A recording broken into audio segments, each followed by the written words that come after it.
Hey folks, it's Nate. Thanks for joining me at the Art Table again today.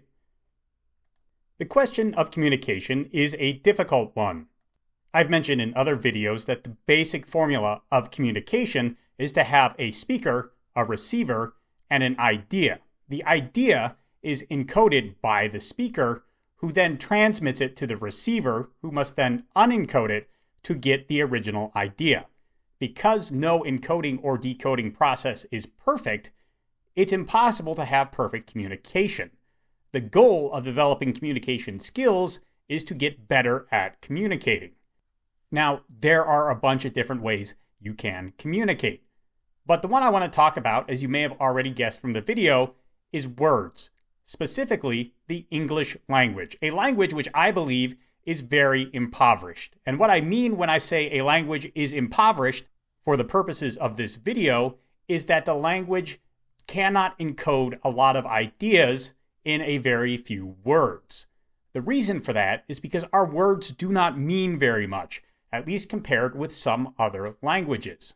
When you look at ancient languages, even ancient English, you see that words had a lot of meaning built up into them. These standards were enforced by cultural and educational pressures. Pressures which, in the modern day, by and large, don't exist. And you may be thinking to yourself, well, can we not keep the value, the meaning in language without cultural pressures? And I would postulate that no, we cannot. To give just one case study in why I believe this to be the case, let us examine an example I used in a previous video on pulp prose, where I discussed this phenomena in passing. Achilles is a character in the classic Greek poem, the Iliad. Now, there was a time that basically every European-based society studied the Iliad as one of its foundational works of literature. The character of Achilles was examined and carefully understood. And indeed, he remains an influential figure in Western literature. Most people know about Achilles because of his heel, the one point on his body that was covered when he was dipped into the river Styx, a procedure that made him functionally invincible everywhere except for the one place that was covered. The Achilles heel is a famous term for a weak point in some set of defenses. It also completely misses the point of the character, a point that, in the past, everyone would have understood. What do I mean by that? Well, let's take a step back and examine the Iliad for just a minute. While there are many layers to the Iliad, a conflict between the Greek deities, a tale of foolish and reckless love, a tale of promises kept at great personal cost, one of the core narratives revolves around the character Achilles. He's there at the very beginning of the story, and his death is kind of what sets the stage for the end, although not exactly. Full breakdown of the Iliad is kind of outside the scope of this. I'm just concerned with Achilles' part in it. You see, when we first meet Achilles, he is sulking, basically, in his tents because he's had a spat with Agamemnon, the leader of the Greek coalition that is besieging Troy. Now, Achilles, as already mentioned, was functionally invulnerable. He could really only be injured in one spot, and most people didn't even know that spot existed, so he looked like a kind of person who couldn't be hurt at all. His presence on the front lines was a big boost to the Greek morale, and it was quite frightening to the Trojans, who knew they really couldn't do anything against him. Not necessarily because Achilles' reputation had preceded him, but they had been there for 10 years by this point in the story, and, they had hands-on experience. In spite of Achilles' great personal impact on the battlefield, they had still not managed to breach the walls of Troy, and so the siege ground on. But after Achilles retired to his tents, he refused to go out and fight again until the situation between himself and Agamemnon was resolved. So the Greeks began to lose. The Trojans made sorties, they beat the tar out of the Greeks, and hey presto, things are starting to look bad. So, Achilles' good friend and cousin Patroclus takes Achilles' armor out of his tent at night, he puts it on, and he goes into battle dressed as Achilles. There's no social media back then in the Greek days, so nobody has a really good idea of what Achilles personally looks like. They just know what his armor looks like, because that's all they've really seen. At least on the Trojan side of things, right? They don't see him in camp when he's got all his armor off, they just see his armor charging at them across the battlefield. Same for a lot of the Greeks. They don't spend all their time in Achilles' camp. They spend the days in the camps of their own rulers or captains. And they see Achilles' armor, they're like, hey, Achilles is with us. Morale go up. So it's a pretty good deal, at least until Hector, the hero of Troy, comes out and he's going to do battle with Achilles. Hector knows he may die doing this, but he is loyal to his city and he's going to die defending it. So he goes forth and he fights Patroclus. Patroclus is a brave man, but he's not invulnerable like Achilles is, and he doesn't have Achilles' skill in arms either. He loses and Hector kills him. This makes Achilles' already foul mood even worse. And in wrath, he takes up new armor and he goes out and he fights Hector himself. Once again, Achilles, invulnerable. Achilles, master of arms. Hector, brave man, good man of arms, not a match for Achilles, even if Achilles is not invulnerable. And again, he is. So, Achilles kills Hector. And you know what? Maybe that's fair. Hector killed his cousin and his friend. And, it is a war, but you kind of expect to kill people and then get killed back in a war, so maybe that's okay. Sure, Patroclus wouldn't have been killed by Hector if Achilles had been doing his job and keeping his promise to all the other Greek kings, like he was supposed to, but he was sulking because he was angry. And now he's killed Hector because he was even more pissed. And then he ties the corpse of Hector behind his chariot and he drags it in front of the walls of Troy because his wrath knows no bounds. And this is an incredible moral failing on Achilles' part. He is desecrating the dead, and not a cowardly man, not a corrupt man, not even a normal man. Hector was a man of remarkable courage and fidelity to his people. And Achilles desecrates his body because of his anger. Because he gives in to his temper, he commits this sin.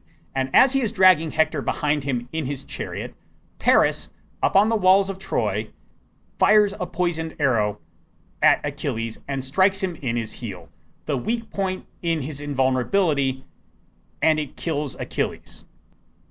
So then, why did Achilles die? Was it because his mother held him by the heel when he was dipped in the river Styx?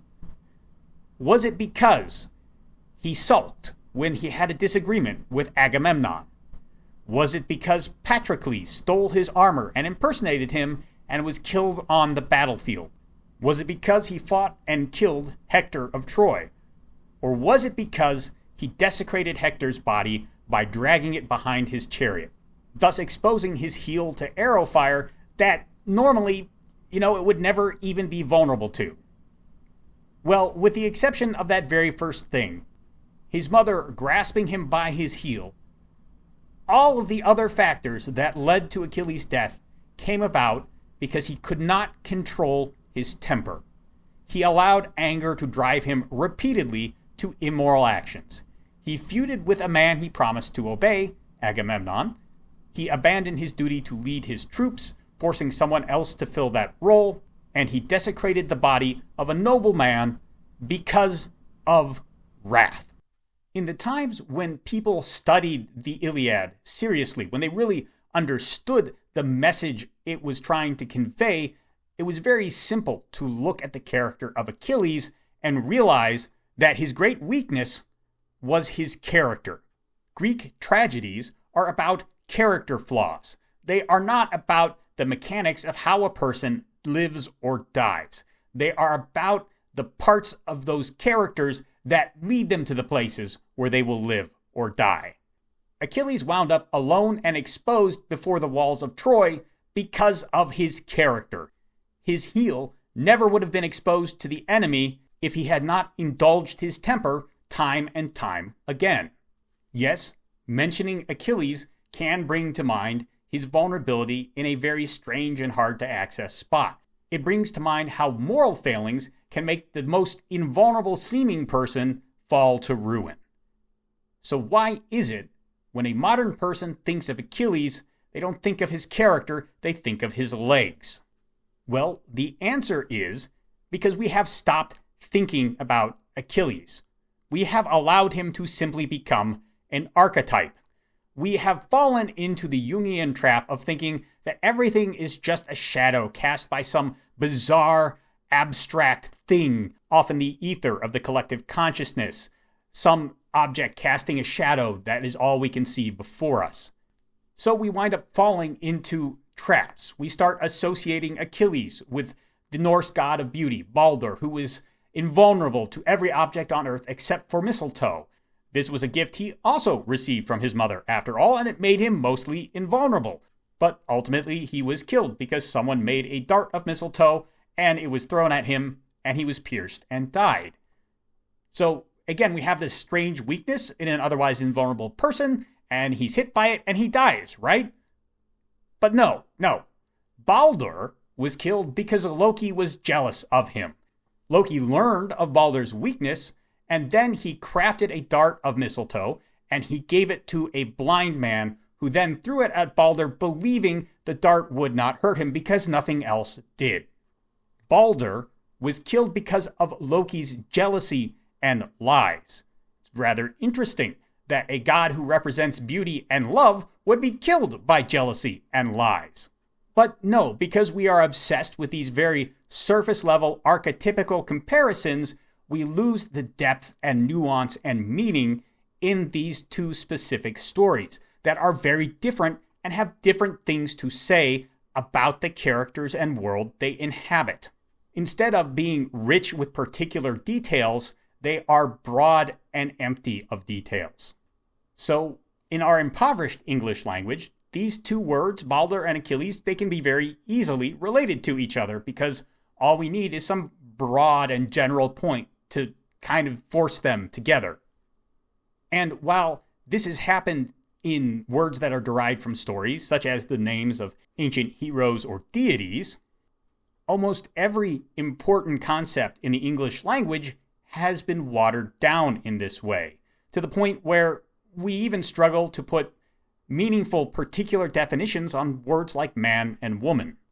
Now, this is not me saying the English language is doomed. Languages aren't doomed. In fact, they seem to undergo periods of breaking down and reconstitution on a regular basis. And as I mentioned before, societal and educational pressures are a big part of keeping your language rich and deep. And those pressures are not necessarily good things. I have always remembered a story told to me by my grandfather, who was born in China. Now, just so we're clear, he did not actually live under the communist government at any point in his life. In fact, he had to run from them so they wouldn't execute him. But China has always been a place where societal and educational pressure are used to great effect. And while my grandfather felt the effects of that, it was mostly in being ridiculed for trying to interpret famous proverbs or poems in a novel way. In short, it was not always a positive thing. Sure, it kept the language rich and deep and meaningful, but it also drove him away from studying writing and the arts until much later in his life. Not at all a positive experience, to be sure. So, how do we go about working with an impoverished language? What does it mean for us if our goal is to communicate through English at a time when the words do not mean as much as they may have 100 or 150 years ago? Well, the first thing to do is to recognize that your language is poor. You can't be as casual with it as you could if it was rich. A word is not a block of stone from which you can construct a palace. Rather, a word is a grain of sand, and you can build castles out of sand. You just have to do it differently than you would out of stone. You'll have to spend more time laying a foundation, defining your terms, shoring up your audience's understanding of how you are communicating, so that hopefully their free association will not place unintended meanings on the words you use. This may seem like a lot of work, but it is also an opportunity for you. You see, when you are spending all of your time carefully defining and laying out terms, you have the opportunity to build new richness and depth and meaning into the language you use. Now, you're not going to be able to put as much depth and meaning into your words, into your stories, as exists in the Iliad. That has so much meaning because so many people spent so much time thinking and discussing it over so many years. There was a time when you could have mentioned Achilles to anyone who was educated in the West, and they would have understood you were discussing a man with a particular character flaw that led to his tragic death. You're not going to be able to get that kind of cultural cachet in any story you write. But you may be able to get it once, or even twice. After all, Homer had 2 famous epic poems, not just the one. Think of it another way. Yes, in the past, we had these great blocks of stone full of rich cultural meaning that was handed down from the Greeks, from the Romans, from the Norsemen, and the Gauls and the Saxons. Now, we don't have that. We have these little grains of sand. But these grains of sand can be mixed together and poured out and molded into new blocks. Blocks that can last as long as any other piece of stone in the literary world. Or at least that's what I hope. It may take a lot of tries in order to get there.